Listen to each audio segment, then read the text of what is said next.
నా మనసు విరగొట్టి వెళ్లిపోయిన అమ్మాయి మళ్ళీ నా జీవితంలోకి వచ్చి ఇలా కనిపించేసరికి నాకెక్కడో ప్రతీకారం పుంజుకుంది. అది ఒప్పుకోముందు ఒప్పుకుంటున్నాను కదా, రివెంజ్ తీసుకోవాలనిపించింది. ఒప్పుకుంటున్నా కదా, చెవులు తప్పాయా? అయితే ఏంటి ఇప్పుడు ఒప్పుకున్నంత మాత్రం నీకు రాగా మీద ప్రేమ ఉన్నట్ట? ప్రేమ బొక్క. మరి ప్రేమ లేకుండా రివెంజ్ ఎక్కడి నుంచి వచ్చింది?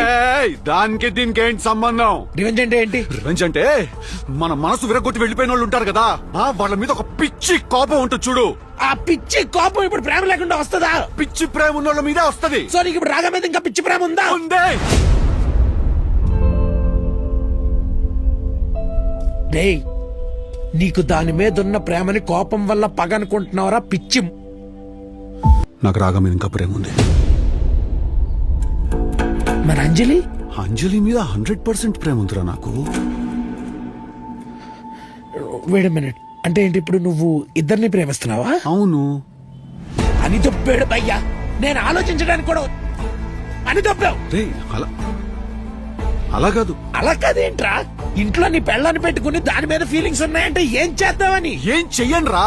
మరి ఏం చెయ్యని దానికి దాని మీద ఇంకా ఫీలింగ్స్ ఉన్నాయంటున్నావు కదరా? ఏమైనా చెయ్యాలా? ఏంటి గోలా? అవి అలాగే ఉంటాయి.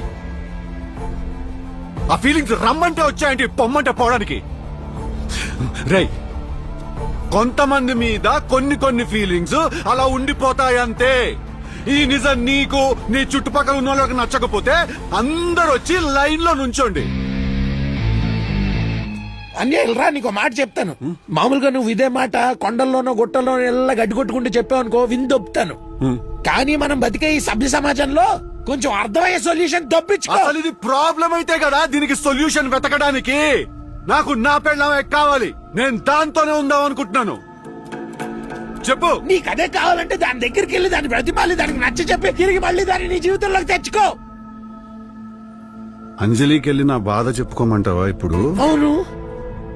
నువ్వే రోజైతే నీ ఆడదానికి వెళ్ళి నీ కన్నీళ్లు నీ బాధ చూపిస్తావో ఆ రోజు నువ్వే నీ జుట్టు తీసుకెళ్లి దాని చేతిలో పెట్టినోడు అవుతావు. బ్రదర్, ఆ కంట్రోల్ ఎప్పుడు వాళ్ళకి ఇవ్వద్దు. పవర్ సెంటర్ ఎప్పుడు ఇక్కడ మెయింటైన్ అవ్వాలి. ఒక్క నిమిషం, రాగా కూడా చూపించాను కదా కాస్త బాధ. ఏమైంది? ఏం మిగిలింది? ఇదిగో ఇలా గట్టిగా తాగినప్పుడు చెప్పుకోవడానికో కథ, ఎంత చెప్పుకున్నా తీరనో బాధ.